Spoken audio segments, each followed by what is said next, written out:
میں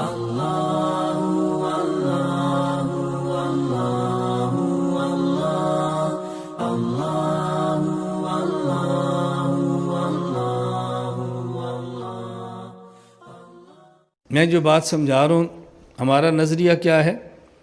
حضور صلی اللہ علیہ وسلم کے وارث علماء ہیں، توجہ رکھنا۔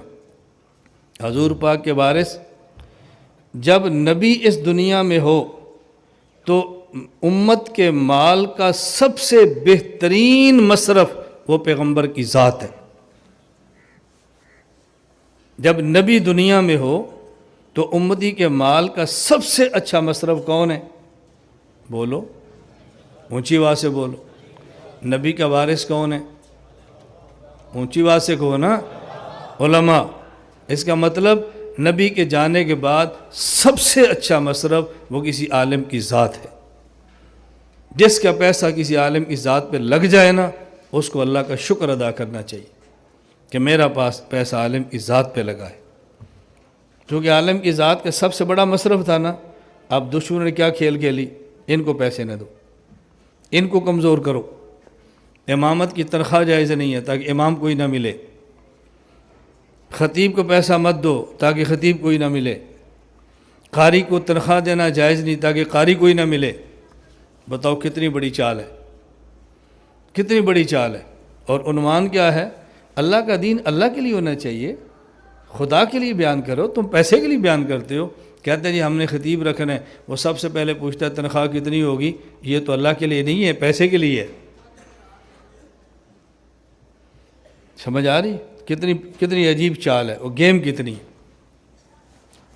میں بکھر بیان کے لیے گیا، بکھر کے ساتھ جگہ ہے دریا خان، وہاں پہ بیان ختم ہوا تو 2 بندے آ گئے۔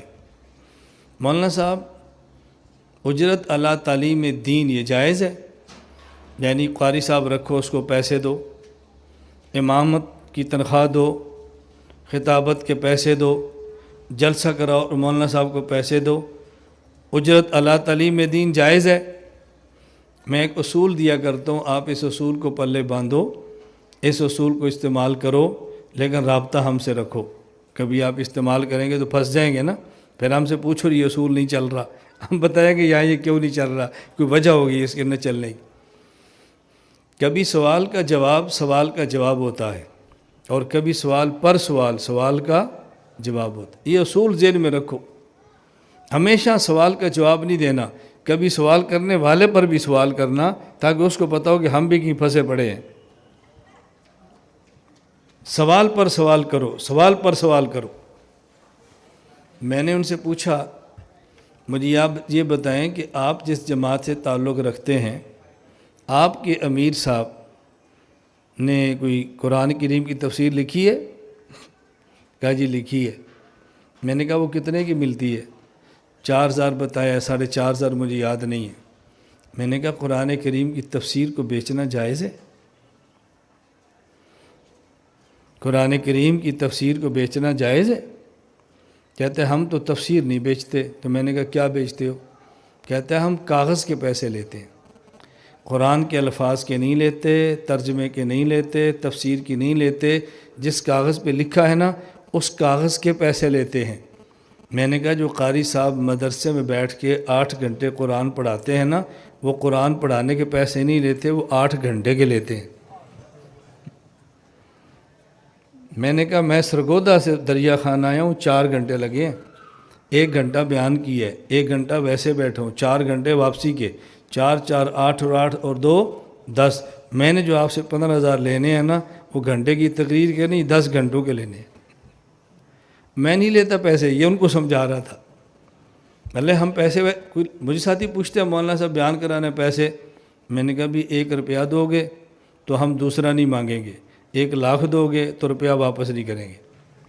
بس ہمارے ہاں تو فیس کا چکر ہی نہیں ہے، آپ دے سکتے ہیں دے، نہیں دے سکتے نہ دے۔